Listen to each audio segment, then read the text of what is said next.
राष्ट्रीय जागरण।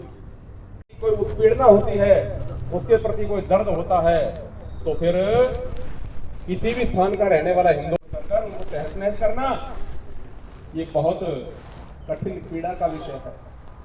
पूरे देश में एक उबाल, एक ज्वार, एक ज्वाला फैली हुई है। मैं कल जींद जिले का कार्यक्रम था, आर्य समाज का कार्यक्रम था। उस कार्यक्रम में 22 आर्य समाज के संत आए थे, विभिन्न विभिन्न राज्यों से, और लगभग 400 के करीब लोग इकट्ठे होकर डीसी साहब को ज्ञापन देने के लिए गए थे। उसमें मेरी उपस्थिति थी हाथी की ओर से। तो प्रिय मित्रों, हम चाहे किसी भी मंच पर काम करते हैं, किसी भी स्टेज पर काम करते हैं, परंतु हम सबसे पहले हिंदू हैं, और हिंदू का दर्द हिंदू ही समझता है, दूसरा कोई समझता नहीं है। तो थोड़े शब्दों के समय की सीमा है। हम सबने सरकार से हमारा अनुरोध है और हमारी मांग भी है कि वहां पर जो बांग्लादेश को भारत से विभिन्न प्रकार की सहायताएं मिल रही हैं, वो किसी प्रकार की सहायता है। मध्य प्रदेश में जो एक बस बांग्लादेश जाती थी, वहां के हिंदू संगठनों उस बस को घेर कर जाने नहीं दिया। जब ऐसा विरोध हम करेंगे और भारत सरकार से मांग करेंगे कि चाहे वो पानी भेजने की बात है, चाहे वो बिजली भेजने की बात है, चाहे खाद्य सामग्री भेजने की बात है, उस पर भारत सरकार तुरंत रोक लगाए। जब तक रोक नहीं लगेगी, इस समस्या का समाधान बहुत कठिन है। विदेश मंत्री को भी जाकर बात करनी चाहिए, भारत सरकार को कड़ा एक्शन इस बात के बारे में लेना चाहिए।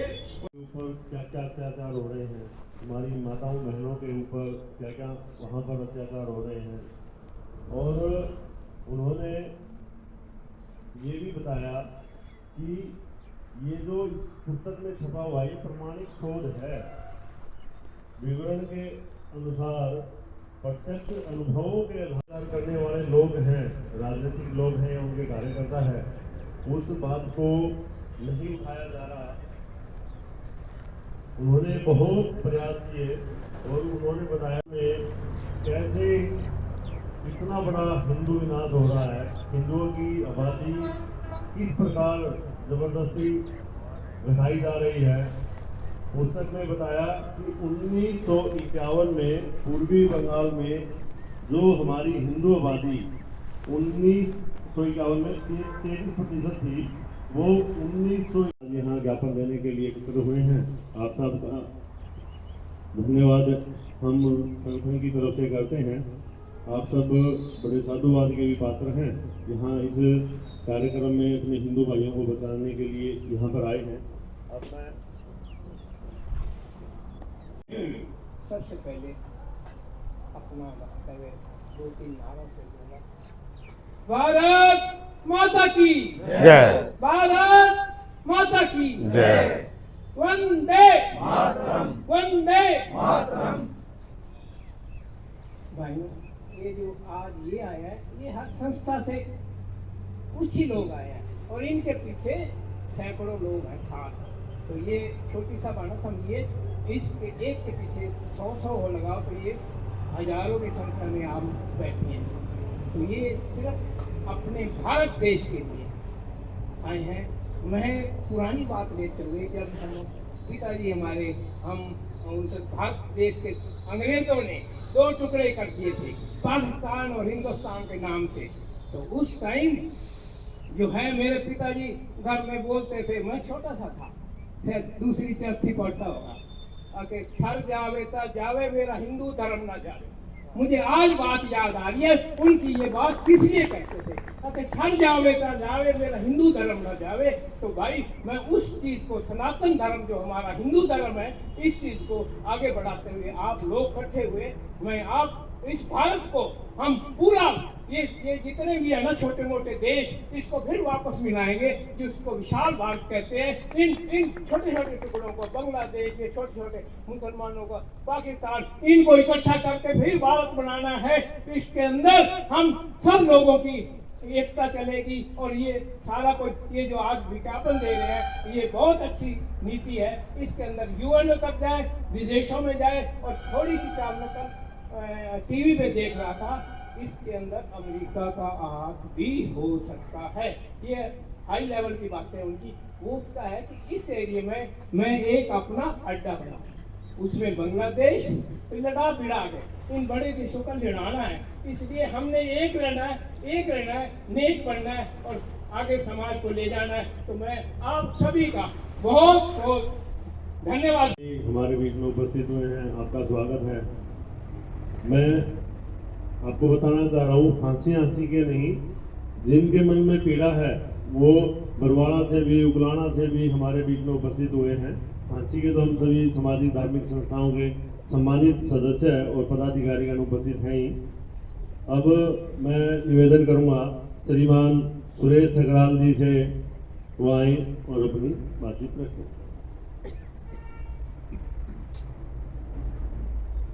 आदर और सम्मान के योग्य विभिन्न संगठनों से आए हुए पदाधिकारी और सच्ची निष्ठा, कर्तव्य प्राणता और राष्ट्र के प्रति समर्पित सभी बंधुओं को मैं हृदय से प्रणाम करता हूँ। विवेकानंद जी की एक लाइन अभी गूंज रही थी, उत्तिष्ठ जागृत प्राप्य न लभ्ये, उठो जागो और तब तक चलो जब तक लक्ष्य की प्राप्ति न हो। कभी अकेले चले थे, कारवां बनेगा और एक दिन उस कारवां से फिर एक नया हिंदुस्तान बनेगा। अब उत्पीड़न की बात आई, धर्म के आधार पर राष्ट्र को बांटा गया 14 अगस्त को, भारत और पाकिस्तान। और अब एक लाइन कभी एक पुस्तक में मैं पढ़ रहा था, किसी राइटर ने लिखी थी कि पाकिस्तान को लिया है धर्म के नाम पर, हिंदुस्तान को लेंगे जंग के नाम पर। 12 करोड़ की जो आबादी के साथ एक नया राष्ट्र का उदय हुआ पाकिस्तान, और हमारे कुछ ज्यादा विस्तार में ना करते हुए कुछ कूटनीतिज्ञों ने एक फरमान जारी किया कि जो मुसलमान यहाँ रहना चाहते हैं वो रह सकते, और उसका खामियाना तब से लेके आज तक हम भुगत रहे हैं। और सनातन का मतलब होता है जो सभी को समाहित कर ले, हिंदू का मतलब वही है जो सभी को समाहित कर ले। घटनाएं घटती, नजरअंदाज करते, राज सत्ताओं के तुष्टीकरण के कारण अल्पसंख्यक के नाम पर उनको बहुत सारी रियायतें दी गई, आज भी दी जा रही हैं। एक नाम लेना चाहूंगा मैं APJ कलाम का। जब वो भारत के राष्ट्रपति बने तो उन्होंने कहा कि इख्तियार पार्टी को बंद किया जाए। करोड़ों रुपए हर साल राष्ट्र के जाते, और लव जिहाद, धर्मांतरण और हमारा शारीरिक मानसिक उत्पीड़न आजादी से लेकर आज तक भी जारी है। मेरे पत्रकार बंधु बैठे हैं, जब भी कोई बात होती है तो पूरा मीडिया कह देता है अल्पसंख्यकों पर अत्याचार, और जबकि हम बहुसंख्यक होते हुए धीरे धीरे हिंदुस्तान के 9 राज्यों के अंदर हम अल्पसंख्यक हो गए। ताजा उदाहरण कश्मीर का था, आप गए भी होंगे कुछ लोग, अखनूर के अंदर बड़ा दर्दनाक और हृदय विदारक सीन था कि प्रशासन की उपस्थिति के अंदर ये कहा गया कि 24 घंटे के अंदर सभी हिंदू कश्मीर को खाली कर दें और अपनी बहन बेटियों को यहाँ छोड़ दें। कितनी भी भिक्षा हो रही होगी, 47 में हमारे पूर्वजों ने सहा, अभी जिक्र कर रहे थे सहा, और गुरु गोविंद सिंह को याद करना मैं यहाँ बड़ा जरूरी समझता हूँ, जिनको हिंद की चादर कहा जाता है।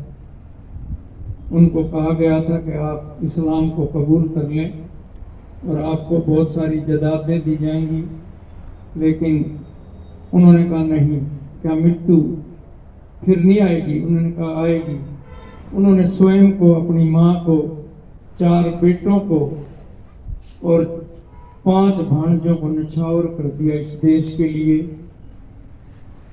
ये हमारा दुर्भाग्य है कि राज सत्ता, परिवारवाद उन लोगों के हाथ में गया जिन्होंने कभी धारा 30A लगवा दी, कभी वक्फ बोर्ड का निर्माण करवा दिया, कभी 1991 से पहले जो धार्मिक स्थिति थी उसको यथावत रखा जाए, ये एजेंडा पास करवा दिया।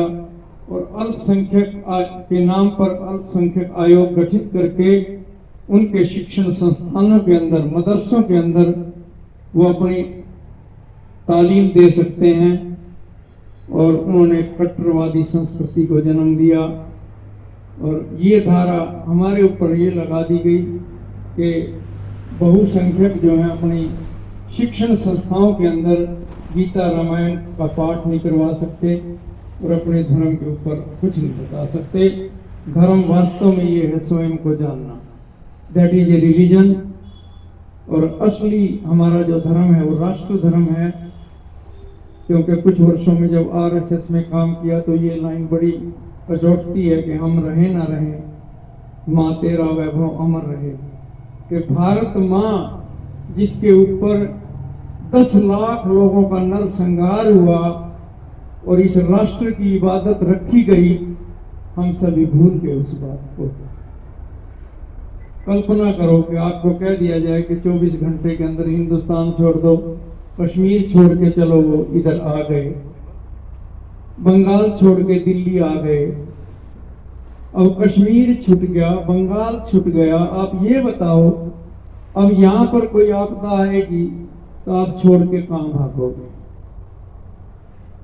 आज जरूरत इस बात की हो गई है कि राष्ट्रीय चेतना और हमारी संस्कृत और संस्कृति तभी बचेगी जिस तरह योगी जी एक नारा देते हैं कि बटोगे तो कटोगे, एक साथ रहोगे तो बचोगे। आज जरूरत इस बात की है कि हिंदू राष्ट्र और एक हम जो अमन चैन से रह रहे हैं, अब जरूरत आ गई है कि जागृति की। और इसकी ओर इशारा हमारे पुरातन और आदिकाल से रहा है। शस्त्र और शास्त्र, भगवान राम के हाथ में भी शस्त्र है, भगवान शिव के हाथ में त्रिशूल है, भगवान परशुराम जी के हाथ में परसा है, और 10 गुरु साहिबान लड़े। तो आज जरूरत इस बात की है कि हम थोड़े तुच्छ स्वार्थ से ऊपर उठकर, धर्म तभी बचेगा जब हम जागरूक होंगे। नहीं तो अब देख रहे हो, सिकुड़ते जा रहे हो। और सबसे बड़ी जो विडंबना है, हमारी जनसंख्या घट रही है, एक बच्चा पर जो हम आए, तो राष्ट्र तभी बचेगा। धर्म की बात भी तभी कर पाएंगे, नहीं तो फिर जजिया लग जाएगा। पहले भी आप जजिया देते रहे हो और सारी चीजों पर बैन हो जाएगा। तो आंख खोलने की जरूरत है। उसमें जात, धर्म और वैचारिक और इन चीजों से ऊपर उठना पड़ेगा हमारे को। यूं मान के चलो कि जिस तरह हमारी संस्कृति रही कि 10% अपनी आय का राष्ट्र को देना पड़ेगा, तब बच सकते, अदरवाइज नहीं बच सकते। 2050, 2070 के आंकड़े पर दृष्टिपात करो। वो कहते हैं जब संसद में हम 50% हो जाएंगे तो हम देख लेंगे। क्योंकि हमारे पहले शिक्षा मंत्री रहे दुर्भाग्य से मौलाना आजाद जी, और उन्होंने ऐसी शिक्षा नीति की कि हमें केवल जो है पाश्चात्य के रंग में रंग गए। नाइटिंगेल बुलबुल पढ़ाया गया, Lord William Bentinck, Lord Warren Hastings, Lord क्वाइलाइट पढ़ाया गया। हमें कभी महाराणा प्रताप, गुरु गोविंद सिंह जी, शिवाजी, मराठा, क्योंकि शिक्षा एक बेस होती है। क्रिश्चियनिटी आई, हमारा धर्म अंतरण हुआ, हमने कोई विरोध नहीं किया। इतने स्कूल भारत के अंदर जब मैं दृष्टिपात करता हूँ, सेंट जोसेफ, सेंट मारिया, कोई विरोध नहीं किया। पब्लिक स्कूल आए, हमने एक गर्व माना है उनको खत्म किया जाए।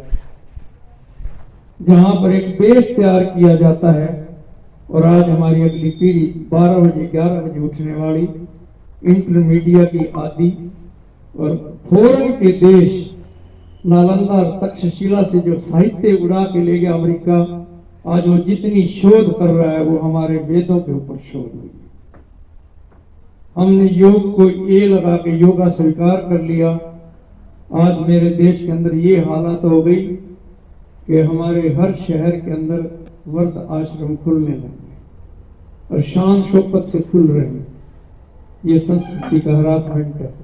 प्लांटेशन कट रहा है, ये प्रकृति का हरासमेंट है। आपने देख लिया कोरोना के अंदर ऑक्सीजन की कितनी जरूरत पड़ी। तो कितना आपने शस्त्र देखिए, महिषासुर जैसा कोई रूप लेकर आया, मातेश्वरी ने उनको उसी रूप से समझाया, प्यार से, भाव से। अब नहीं माने तो शस्त्र तो फिर उठाने ही पड़ती है। कहते हैं पहले तो हिंदू हिंदू का दुश्मन बना हुआ है। इस एकता को हमने बनाना है, एकजुट होकर बनाना है। ना कि बजरंग दल कुछ कर पाएगा, ना हिंदू कुछ कर पाएंगे, हिंदू पार्षद कर पाएंगे। हम सब एक बजरंग है, हम सब हिंदू हैं। एक एक को अगर हम जगाएंगे, अभी आपने सुना कि कुंभकर्ण की नींद हम करके सोए बुझा गए हैं, लेकिन आगे और जगाना है। हर जीव चाहता है हमारी 2-4 कोठियां, 2-4 गाड़ियां हो, लेकिन पुत्र एक हो, बेटा एक हो। कैसे होगा? गाड़ियां तो चाहते हैं 4-5 हो, कोठियां चाहते हैं, लेकिन बेटा एक हो। कैसे बढ़ेगा हिंदू समाज?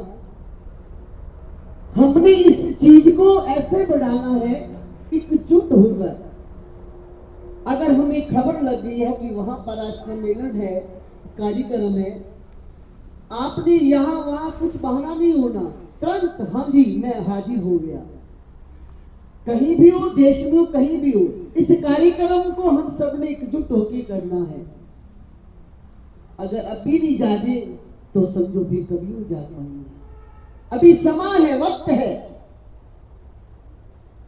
हमारे महापुरुष आगे कदम से कदम बढ़ा रहे हैं और हम सबने भी एकत्रित होकर ऐसे ही बढ़ाना है। कब तक भागते रहेंगे हम? किसके सहारे रहेंगे हम? स्वयं अपने सहारे जीना है हमने। अपने सहारे जिएंगे तो कुछ बढ़ेगा। अस्तर शस्त्र ही काम आएगा। विद्या तो बहुत हो गई है, लेकिन उन संस्कार की कमी हो रही है। बस संस्कार नहीं हो रही। पढ़ाया तो बहुत जा रहा है, बच्चों को एक बेटा है वो भी विदेश भेजा जा रहा है, बहुत विद्या हो रही है, परीक्षा बहुत हो रही है, लेकिन संस्कार नहीं हो रहे हैं। बार बार ये भी कहा है महापुरुषों ने, कहते हैं बड़े बुजुर्ग घर की शान होती है। बड़े बुजुर्ग घर की शान होती है। ऐ नौजवान साथियों, इन्हीं बुजुर्गों से हमारी पहचान होती है, इन्हीं बुजुर्गों से पहचान होती है। घर में बुजुर्ग हो वो सहारा होता है। वो बुजुर्ग को चाहिए युवा पीढ़ी को भी संस्कार दें कि हमारे धर्म को हमने बचाना है, हमने आगे बढ़ाना है। महापुरुषों का आशीर्वाद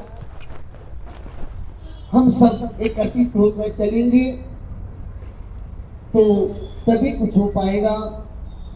तो ज्यादा ना समय लेते हुए, क्योंकि कार्यक्रम आगे है, तो आपसे क्षमा चाहते हैं। तो रात्रि को हमारे भैया कृष्ण जी बड़े भाव से, श्रद्धा, बड़ा अच्छा उन्होंने ये कदम उठाए हुए हम सब ने, और हम सब मिलकर ये कार्यक्रम करना है और इसी से उनकी होगी। और प्रभु की कृपा तो हम सब पर है ही, और इस कृपा का पात्रता भी बनना है। बोल सच्चे दरबार की जय श्री राम। जय श्री राम। श्री पवन जी महाराज का बहुत बहुत धन्यवाद। आपने हमें समय दिया और अपना बहुत अच्छा वक्तव्य हमने दिया। हम सब आज यहाँ बांग्लादेश में जो हिंदुओं के ऊपर अत्याचार हो रहे हैं उसके बारे में बातचीत कर रहे हैं। सभी वक्ता थोड़ी थोड़ी बातें इस बारे में बता रहे हैं। आज बोलेंगे बांग्लादेश के हिंदुओं पर अत्याचार बंद करो, बंद करो, बंद करो, बांग्लादेश के हिंदुओं पर अत्याचार बंद करो, बंद करो, बंद करो, बांग्लादेश के अल्पसंख्यकों पर अत्याचार बंद करो, बंद करो, बंद करो, बांग्लादेश में नरसंहार बंद करो, बंद करो, बंद करो। ऐसे ही कुछ घोष और नारे यहाँ छोटी छोटी तख्तियां हैं, उनके ऊपर भी लिखे हुए हैं, वही बोलेंगे। मैं प्रवीण जी को ज्यादा समय न लेते, प्रवीण जी से निवेदन करता हूँ कि आगे करें भाई। बनाया, संविधान में उन्होंने संशोधन किया, उसके बाद तो हिंदुओं को मारने काटने का एक राजनीतिक मजहब ही बन गया बांग्लादेश। वहाँ पर इतने अत्याचार किए उसके बाद उन्होंने कि कानूनन रूप में हिंदुओं की स्थिति वो भी नीची हो गई। हम कहते हैं ना ये नीची जाति से ही है, उस जाति से है। तो बांग्लादेश में बार बार हिंदुओं को कैसे डाउन किया जाए, उनकी प्रॉपर्टी को कैसे कब्जा किया जाए, प्रॉपर्टी कैसे छीनी जाए, मुसलमानों को वो प्रॉपर्टी कैसे दी जाए, ये सारे के सारे हथकंडे उन्होंने अपनाए। तस्लीमा नसरीन की एक पुस्तक है लज्जा, उसमें भी उन्होंने इस प्रकार की बातचीत की। तो बाद में आपने देखा होगा कि मौत का फतवा भी उसको सुनाया गया, और जिस प्रकार अब वहाँ की राष्ट्रपति को भागना पड़ा है, उसी प्रकार तस्लीमा नसरीन को भी वहाँ से भागना पड़ा था, और उसको भी भारत ने ही जगह दी थी, भारत में ही आकर वो रही थी।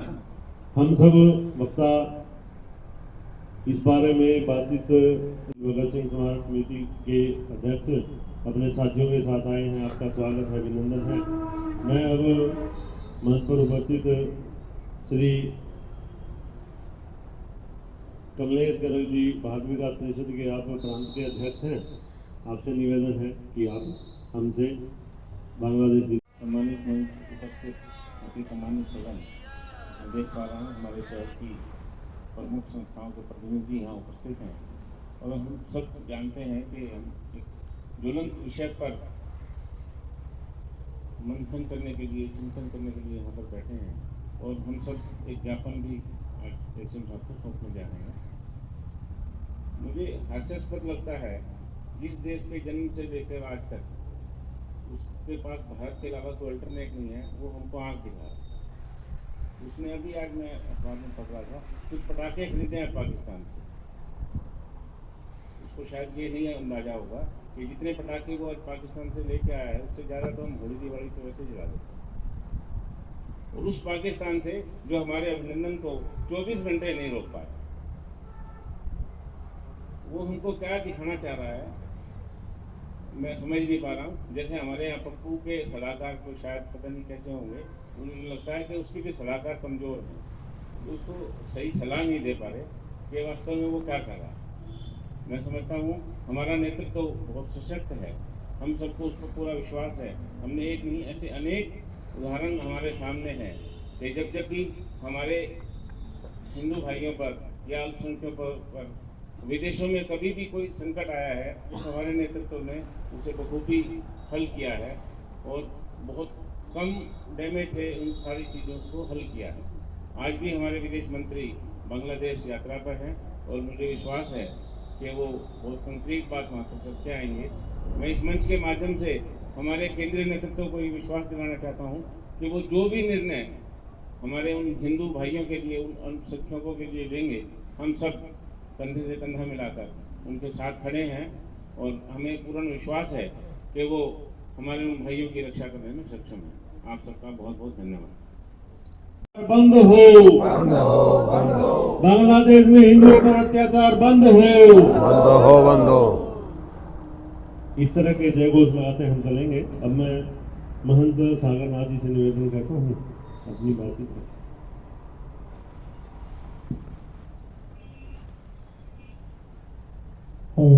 सोहन, बड़ा दुखदायी विषय को लेकर हम चले, और आज की सभा में इस विषय पर चर्चा करने के लिए समस्त हिंदू समाज एकत्रित हुआ। आचार्य सुरेश सकराल जी, कमलेश भगत जी, अरविंद लोहान जी, कृष्ण यादव जी, समस्त हिंदू समाज, अनेक संगठन, और होना भी चाहिए। इतिहास को आप जानते हैं। मैं नतमस्तक होता हूँ हमारे संविधान को, जो हमारा भारत का संविधान है। जब भी सत्ता परिवर्तन होता है, बड़ा शांतिपूर्ण ढंग से सत्ता परिवर्तन होता है। कोई लूट-खसोट नहीं होती, कोई मारपीट नहीं होती। लेकिन अन्य जो इस्लामी देश आप देखते हैं, जो कट्टरपंथी लोग हैं, जब जब उनमें सत्ता परिवर्तन होता है, कभी भी आपने नहीं सुना होगा कि शांतिपूर्ण ढंग से एक राष्ट्रपति ने दूसरे राष्ट्रपति को सत्ता सौंप दी। मारपीट होती है, यहां तक कि वहां के देश छोड़कर भागना पड़ता है। ऐसा उनका लोकतंत्र है। हमारे शास्त्र भी कहते आए हैं, मेरे को लगता है कि वो बात अब सत्य होने वाली है। कल की अवतार होगा। वो समय दूर नहीं है। आप देख रहे हैं युद्ध की स्थितियां बनी हुई हैं। 5 अगस्त 2024 को शेख हसीना, हर किसी का मुख हमारे देश की तरफ ही होता है। जब भी वहां आक्रमण होता है, सत्ता परिवर्तन होता है, तो सब भारत की तरफ देखते हैं, भागने की कोशिश करते हैं। अरविंद लोहान जी ने बताया शेख हसीना भी भारत आई, एक लेखिका, वो भी भारत रही। और बीच बीच में ये कानून की भी बात कर रहे हैं। बांग्लादेश में ये कानून पास हुआ। एक घटना मैं भी बताऊं, 1971 की वो घटना, पाकिस्तान के साथ युद्ध हुआ बांग्लादेश का। भारत देश ने, हमारे देश ने बड़ी मदद की बांग्लादेश की। उस टाइम अपने सैनिक भेजे, खाने की वस्तुएं भेजी, कपड़े भेजे।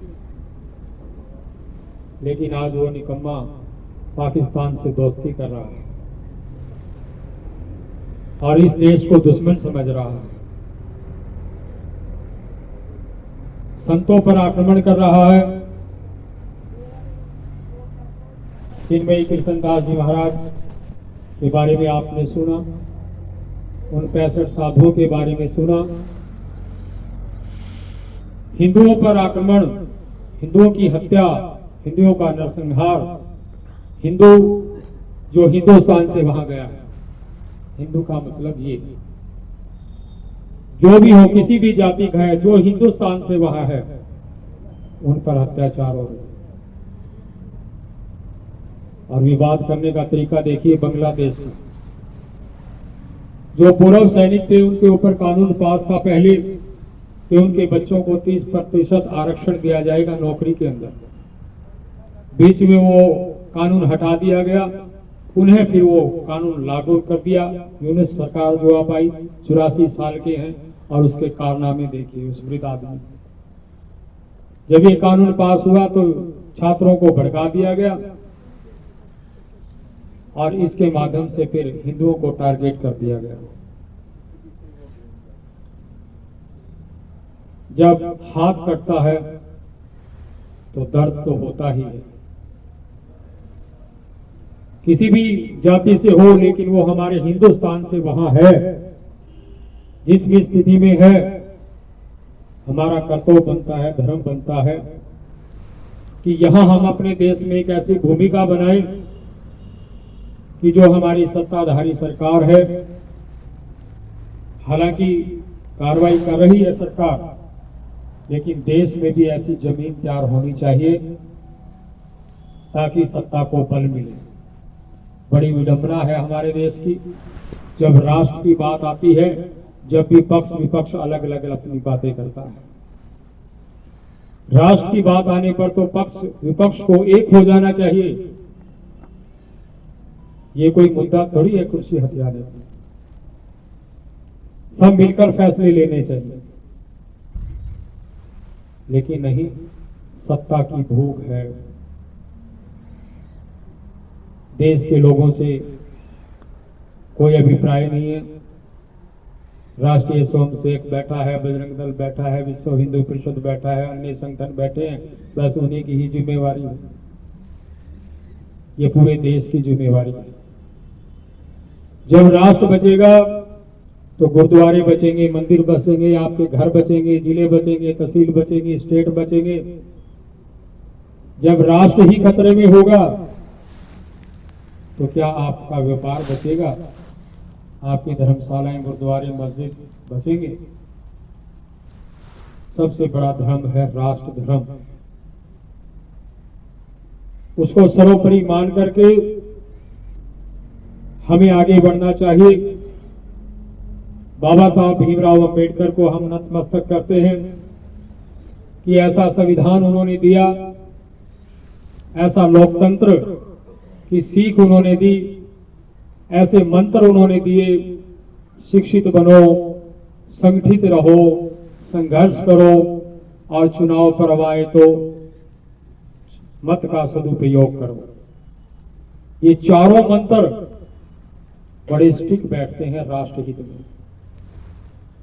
शिक्षित होना जरूरी है, संगठित होना जरूरी है और संघर्ष करना भी जरूरी है।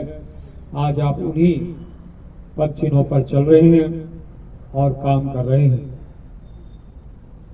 आज हमारे देश के विदेश सचिव विक्रम मिश्री जी, अभी कमलेश गर्ग जी कह रहे हैं, बांग्लादेश गए हैं। वहां की जो हमारी स्थिति है, हमारे लोगों की, हिंदुस्तानियों की, उसका वो जायजा लेंगे और सरकार ने फैसला भी उनके ऊपर सौंप दिया कि वो जो भी उचित फैसला लेंगे देश हित में ही लेंगे, ऐसी हम आशा रखते हैं। हम चाहते हैं इस विज्ञापन के माध्यम से सरकार जो है संयुक्त राष्ट्र मानव आयोग तक ये बात पहुंचाए, से आवाज उठे और वहां हमारी आवाज बुलंद हो ताकि उचित कदम उठाया जाए। ये कट्टरपंथी लोग ऐसे लोग होते हैं, 5 साल का जब बच्चा होता है तभी से उस बच्चे में ऐसे गुण भरने लग जाते हैं हिंदू धर्म के प्रति, अन्य समाज कोई भी धर्म हो सभी के प्रति। सिर्फ एक ही उनके कान में अक्षर डालते हैं, अल्लाहू अकबर, और कुछ भी नहीं है, अल्लाह ही सब कुछ है, बाकी तो सभी काफिर है। इनको काटो और स्वर्ग में जाओ, जन्नत में जाओ। और हम जैसे लोग कीड़ी मार दी तो भी पाप हो जाएगा ना बेटे, हाउ आ गया, भाऊ आ गया, ये क्या शब्द है? हाउ आज तक देखा है किसी ने? हर एक माता है हाउ आ गया, हाउ आ गया, ऐसा हवा पैदा कर दिया है, देश भेजता रहा है। हम अभी शांति संदेश देने की ही कोशिश कर रहे हैं, बदला नहीं ले रहे हैं। रामायण युग से बात कीजिए, सुग्रीव से अंगद जी गए थे, पालीपुत्र रावण के पास शांति संदेश दूत भेजा।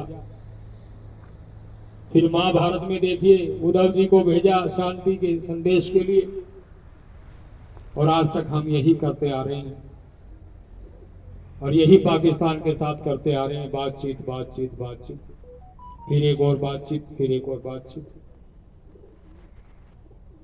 हिंदू जगा हुआ तो है, हम कहते हैं ना जगाने की बात है, जगा हुआ तो है, लेकिन एक मौके की तलाश में है। वो सरकार, वो सत्ताधारी लोग के इंतजार में है, संकेत में है। हमारा देश वैसे कमजोर नहीं है, इस बात को भी हम अपने दिमाग में रखें। लेकिन आने वाली पीढ़ी में का जो हवा है वो आप युवाओं ने निकालना है। पीछे जो हो चुका सो हो चुका। ओम शांति के साथ साथ जय भवानी के नारे भी लगने चाहिए। जय श्री राम। बांग्लादेश में हिंदुओं पर अत्याचार बंद करो। बांग्लादेश के अल्पसंख्यकों पर अत्याचार बंद करो। संत चिन्मय दास को रिहा करो। संत चिन्मयदास को रिहा करो, रिहा करो, रिहा करो। बांग्लादेश में हिंदुओं को सुरक्षा दो,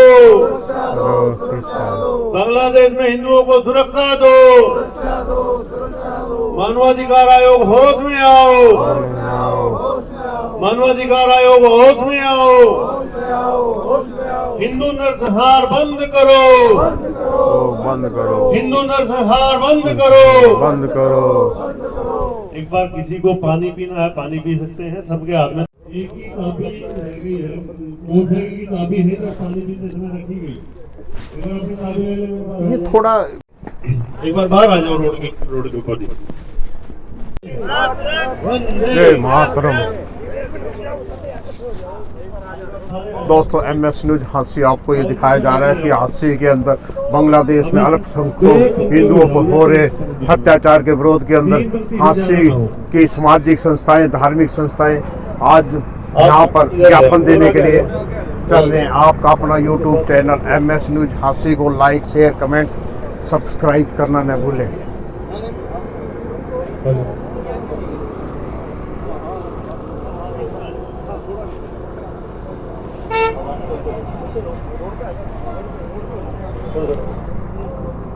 बांग्लादेश सरकार होश में आओ, होश में आओ, होश में आओ। बांग्लादेश सरकार होश में आओ, होश में आओ, होश में आओ। बांग्लादेश सरकार होश में आओ, होश में आओ, होश में आओ। संत चिन्मयदास को रिहा करो, चिन्मयदास को रिहा करो, रिहा करो, रिहा करो।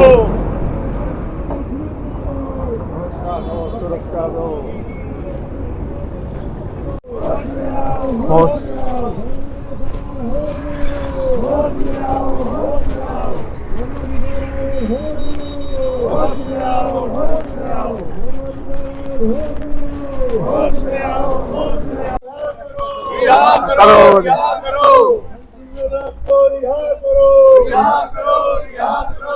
बांग्लादेश में अल्पसंख्यकों पर अत्याचार बंद करो, बंद करो, बंद करो।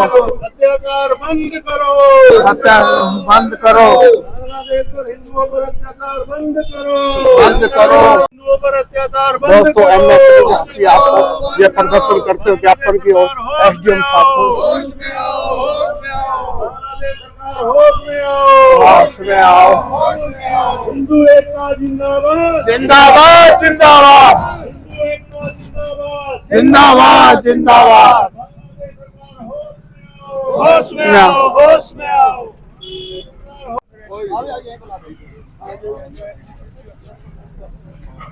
बांग्लादेश में अल्पसंख्यकों पर अत्याचार बंद करो, बंद करो, बंद करो। संत चिन्मयदास को रिहा करो, रिहा करो, रिहा करो। बांग्लादेश में हिंदुओं को सुरक्षा दो, सुरक्षा दो, सुरक्षा दो। हिंदू नरसंहार बंद करो, बंद करो, बंद करो। बांग्लादेश सरकार होश में आओ, होश में आओ, होश में आओ। बांग्लादेश सरकार होश में आओ, होश में आओ, होश में आओ।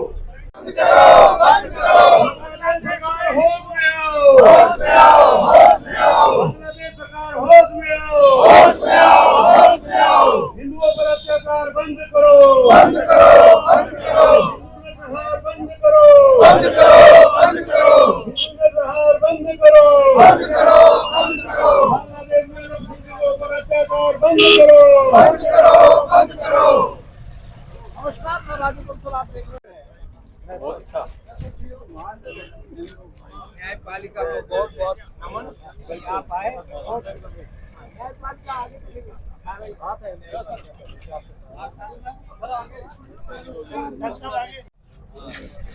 दोस्तों, ज्ञापन देने के लिए नायब तहसीलदार यहाँ पर पहुंचे। आपका अपना YouTube चैनल। ये राष्ट्रपति के नाम भी हमने ज्ञापन दिया है, प्रधानमंत्री जी के नाम भी ज्ञापन है, माननीय महासचिव संयुक्त राष्ट्र संघ के नाम भी ज्ञापन है। तो इकट्ठा एक ज्ञापन दिया है। अभी हमारे साथ अपने नायब तहसीलदार साहब आए हैं, नायब तहसीलदार साहब को ये हम ज्ञापन देंगे। मेरा साथ कमलेश गरगती ज्ञापन दे।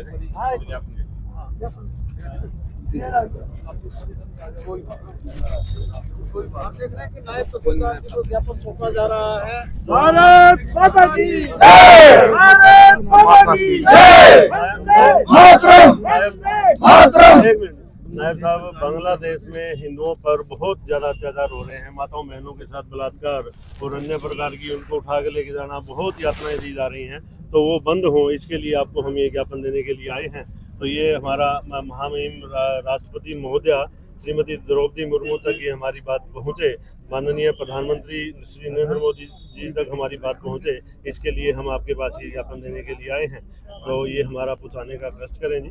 और बांग्लादेश में बहुत दुर्गति हो रही है हिंदुओं पूरे समाज की, और आज से नहीं, एक व्यवस्थित तरीके से वो अपनी प्लानिंग के हिसाब से काम कर रहे हैं। सत्ता परिवर्तन हुआ है लेकिन हिंदू बीच में कहीं नहीं है, लेकिन हिंदुओं को प्रताड़ित किया जा रहा है, वो ना हो इसके लिए हम आपको ज्ञापन देने के लिए आए। आपका ज्ञापन सरकार को भेज दिया जाएगा जरूर आगामी नायब जी, क्या किस चीज का ज्ञापन आपके पास? बांग्लादेश में अल्पसंख्यकों पे हो रहे अत्याचार और जातियों के बारे में। दयाचंद मेरा नाम है, दयाचंद नायब तहसीलदार हांसी।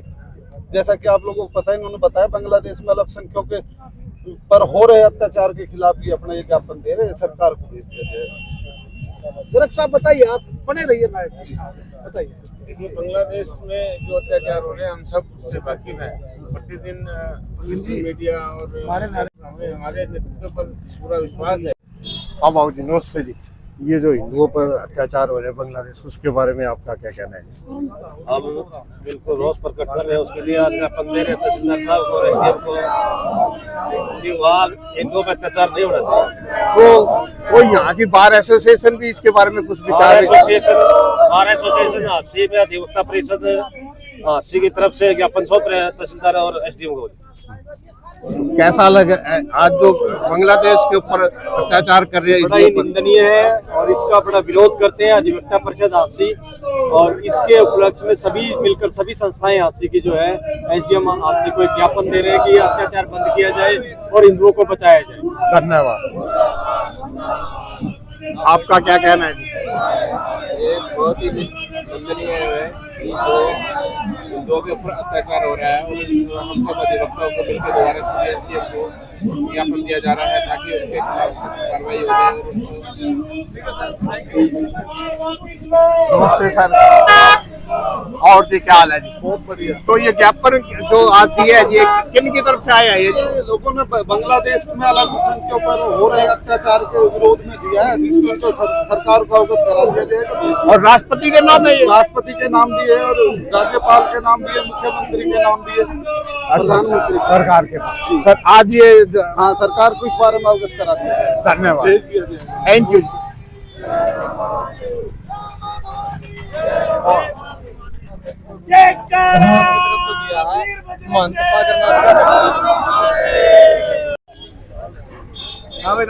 हाँ जी रोहित,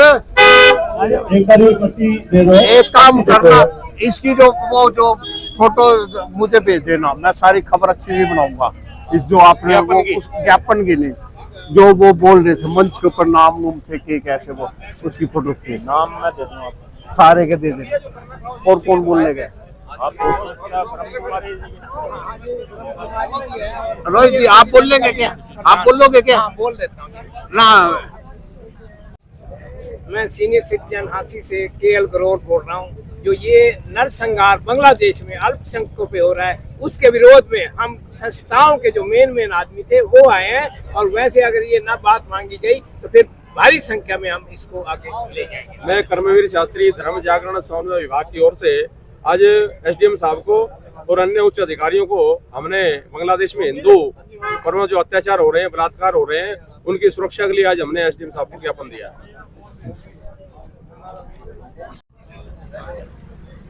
रोहित जी आज का जो प्रदर्शन किस विषय को लेकर हुआ? आज जो हमारे पड़ोस के देश बांग्लादेश में जो हिंदुओं पर अत्याचार हो रहे हैं और अन्य अल्पसंख्यक समुदाय पर भी बहुत ज़्यादा अत्याचार हो रहे हैं, उसके विरोध में बांग्लादेश सरकार के खिलाफ सरकार को कदम उठाने के लिए ज्ञापन दिया गया है। धन्यवाद। आपका मैं सीनियर एक मिनट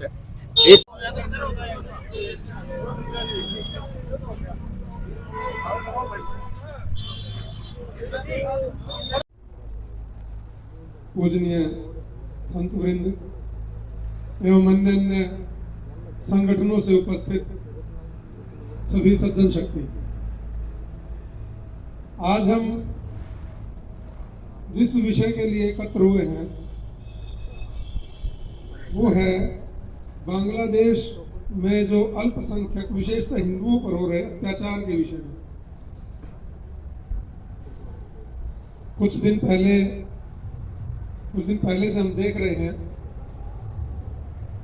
जब से एक लोकतांत्रिक चुनी हुई सरकार जिसकी प्रधानमंत्री शेख हसीना उनको अपदस्थ करते हुए, और अपदस्थ नहीं, उनको अपना देश छोड़ करके भागना पड़ा। हम सोच सकते हैं किस प्रकार की परिस्थितियां वहां पर पैदा की गई होंगी कि एक देश के राष्ट्राध्यक्ष को अपना ही देश छोड़ करके भागना पड़े, और उसे कितने ही देशों ने शरण भी नहीं दी। बांग्लादेश मुस्लिम बहुल देश है, और हम जानते हैं कि मुस्लिमों के 59 देश हैं। खुद शेख हसीना भी एक मुस्लिम ही है, लेकिन उन देशों ने भी उसको शरण नहीं दी। उसे शरण कहाँ मिली? भारत में। और जिसके नेतृत्व में वहां पर इस प्रकार का नंगा नाच हुआ, वो कौन? मोहम्मद यूनुस, जिनकी अध्यक्षता में अभी सरकार चल रही है।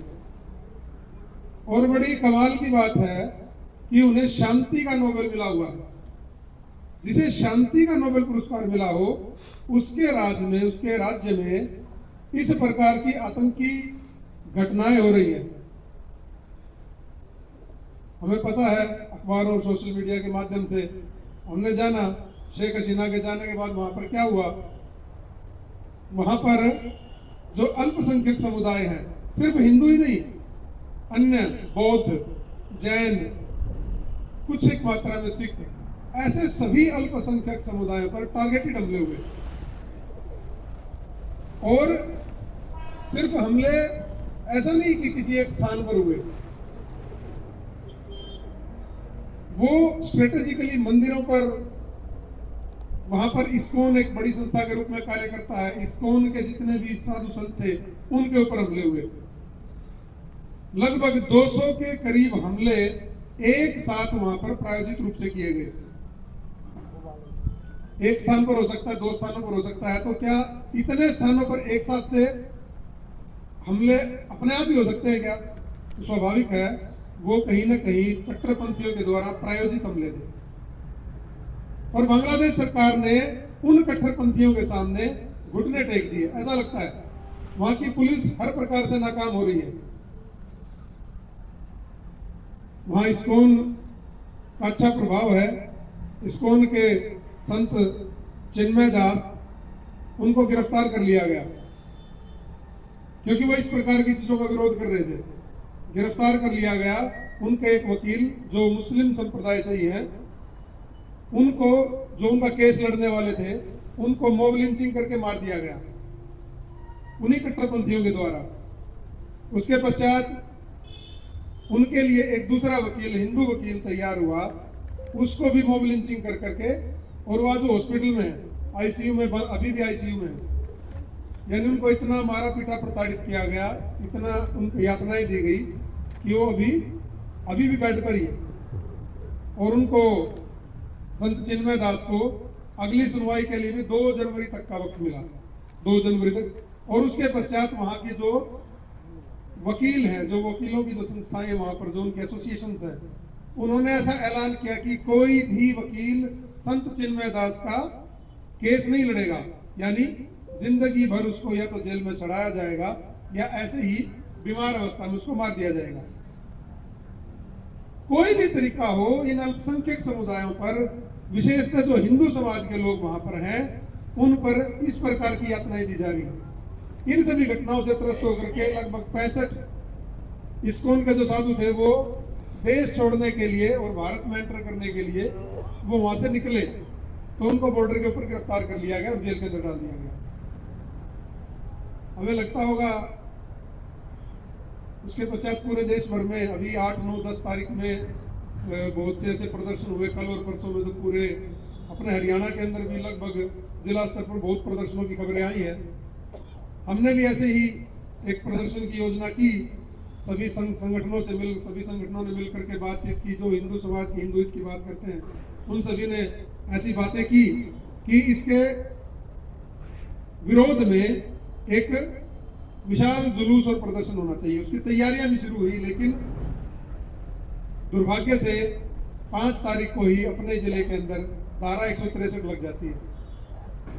6 तारीख को दोबारा से बात होती है और फिर बात होती है कि भाई 5 से ज्यादा लोग इकट्ठा नहीं हो सकते, झंडा डंडा ले। मुस्लिमों के लिए 59 देश हैं, ईसाइयों के लिए सैकड़ों देश हैं, लेकिन जो ये अल्पसंख्यक समुदाय जैन, बौद्ध, सिख, हिंदू, जो इस प्रकार जो ये धर्म, हिंदू धर्म के जितने भी घटक हैं, अंग हैं, जितने भी पंथ हैं, इनके लिए कौन सा देश है? इनके लिए सिर्फ एक देश है और वो देश है भारत, जिसको तोड़ने के लिए इतने षड्यंत्र चलते रहते हैं, जिसको तोड़ करके ही बांग्लादेश बना था, जिसको तोड़ करके ही पाकिस्तान बना था। और ऐसे ही अगर स्थितियां रही तो इस देश में और भी टुकड़े हो सकते हैं। इसलिए उस बांग्लादेश में रहने वाले, उस पाकिस्तान में रहने वाले हिंदुओं के अल्पसंख्यकों के विषय में कौन बात करेगा? तो वो भारत का हिंदू ही है, जहां आज भी हिंदू इतनी मात्रा में है, तो वो बात करेंगे। इसलिए और जो हमारा सनातन धर्म है, जो हमें सिखाता है, सहिष्णुता सिखाता है, वसुधैव कुटुंबकम सिखाता है, एकम सद्विप्रा बहुधा वदंती सिखाता है, यही तो उसके विषय में बात करेगा। और इसलिए हम आज सब एकत्र हुए हैं, अपने मन के पीड़ा को लिए हुए, अपने अंदर की भावनाओं को संजोए हुए। कोई प्रकार से प्रदर्शन धरने हो रहे हैं, राष्ट्रपति के नाम ज्ञापन, प्रधानमंत्री जी के नाम ज्ञापन, अन्य प्रकार से हर प्रकार की गतिविधि ये चल रही है, उसमें हम भी अपना योगदान दे रहे हैं। हम सब साधुवाद के पात्र हैं। हमारे बीच में जिले सिंह धूपिया जी पतंजलि के जिला प्रभारी हैं, तहसील प्रभारी, आपसे निवेदन है आप आए बातचीत करें।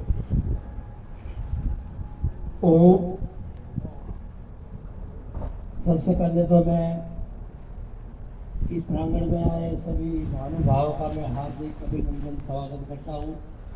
आप मेरे साथ आपका जोश चेक करते हैं दोस्तों एक बार, कि हम जो बांग्लादेश के अंदर हिंदुओं पर अत्याचार हो रहा है उसके लिए हम कितने जागरूक हो उसके दोस्तों, कितना हमारे अंदर जोश है। भारत माता की जय, भारत माता की जय, वंदे मातरम, वंदे मातरम। मंच पर आसीन आचार्य सुनील ठकराल जी और जो धारा के जो हमारे मीडिया प्रभारी हैं, मैं सागर नाथ जी, कमल जी और परवेज लोहान जी, और जितने भी इस प्रांगण में आए हैं, सभी विभिन्न संस्थाओं के विभिन्न संगठनों से आए, ये सभी पदाधिकारी हैं और इनके पीछे एक नहीं सैकड़ों लोग कार्यकर्ता हैं। और अभी मुझसे पहले हमारे सुनील ठकराल जी आचार्य जी ने पूरे विस्तार से हिंदुत्व के बारे में और सभी को बता दिया कि भाई अब हमें जागना है और जागरूक होना है, जागना भी है और जगाना भी है।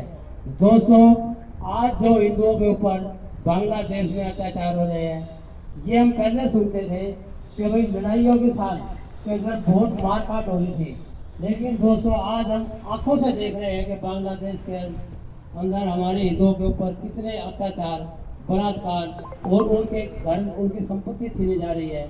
यदि आज हम सनातन धर्म के लिए आज नहीं जागे दोस्तों, ना हम जगाए, तो दोस्तों फिर वो दिन दूर नहीं कि वे लोग जो हमारे दरवाजे के ऊपर आकर हमारा दरवाजा तोड़ने का भी काम कर सकते हैं। तो आज सभी हम ऐसे महोदय को ये ज्ञापन देने के लिए आए हैं, ज्ञापन देकर के और एक पूरे संगठन के साथ ये राष्ट्रपति जी और प्रधानमंत्री जी तक के संदेश ये जाना चाहिए कि आज हिंदू जाग चुके हैं। धन्यवाद साथियों, धन्यवाद। वेस्टेड प्रॉपर्टी एक्ट बना, सरकार कितनी बढ़िया तरीके से हिंदुओं की प्रॉपर्टी को जब्त करना चाह रही थी। इस एक्ट के अनुसार उन्होंने क्या किया, जो हिंदू बांग्लादेश में हैं उनको वहाँ से या तो भगाओ या उनका धर्मांतरण कर लो या उनको सरकार का शत्रु घोषित कर लो। किसी भी प्रकार से इनकी प्रॉपर्टी छीननी है और वो मुसलमानों के नाम करनी है। इस एक्ट के द्वारा उन्होंने हमारे लाखों हिंदू भाइयों की प्रॉपर्टी छीनी और उनको वहाँ शत्रु घोषित किया, उनको पीटा, उनका धर्मांतरण किया, माताओं बहनों से बलात्कार किया। हर प्रकार के कुकृत्य जो वो कर सकते थे वो उन्होंने किए। हम भारत में सोच रहे हैं हिंदू बड़े ठीक ढंग से रह रहे हैं, लेकिन जो हमारा आसपास के देश हैं जिनमें हमारे हिंदू भाई रह रहे हैं या अल्पसंख्यक रह रहे हैं, उनकी भी हम